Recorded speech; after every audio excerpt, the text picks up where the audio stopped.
مجمع جهانی اقتصاد پیش بینی کرده تا سال 2025 حدود 85 میلیون از شغل‌هایی که بین انسان و ربات در حال انجام هستش از بین بره و این یک فاجعه بسیار بدیه و نیاز هستش که شما با این شغل‌ها آشنا بشید تا بیشتر از این در معرض خطر سقوط این شغل و از بین رفتنش قرار نگیرید. با من همراه باشید تا همه موارد رو با همدیگه بررسی بکنیم.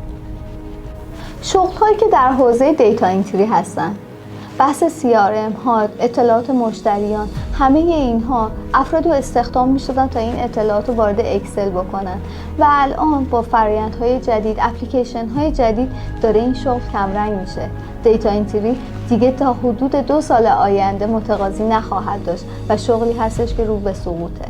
کسانی که توی این حوزه دارن کسب و کار دارن نیاز هستش با حوزه‌های جدید کسب و کار توی مطالبی که ارائه شده برای شغل‌های پرتقاضای ما حتما پیگیری بکنن و همسو با ما باشن.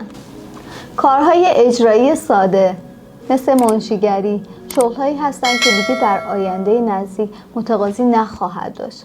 لازم هستش که دنبال حرفه‌های جدید، یادگیری تخصص جدید باشید و با حوزه‌های جدید کسب و کار آشنا بشید. دیگه این شغل‌ها خریدار نداره.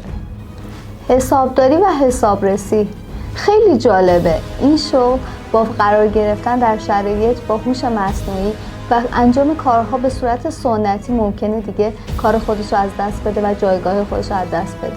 اینو فراموش نکنید. حسابداری و حسابرسی همیشه جایگاه ویژه در بین شغل‌های دنیا داره، اما انجامش به صورت سنتی و مبتدی دیگه خریدار نداره.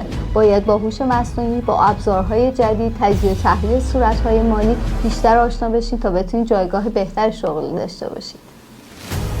مونتاژکاری یکی از شغل‌هایی هستش که قبلا افراد انجام میدادن و الان ربات‌ها بهتر از افراد انجام میدن و با خطای کمتر.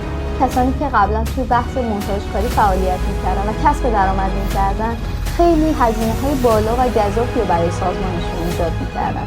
الان ربات‌ها با هزینه کمتر، خطای کمتر و فرایند و بهره‌وری بیشتر دارن همین کار رو انجام میدن و این شغل یواش یواش رو به زوال. دنبال کار باشید. فروشندگی خیابونی یا دستفروشی از جمله شغل‌هایی هستش که بعضی از عزیزان بهش مشغول بودن، اما الان با فروش‌های آنلاین، فروشگاه‌های آنلاین دیگه بازار داغی نداره و کسی دیگه از دستفروش خرید نمی‌کنه. دنبال شغل جدید باش.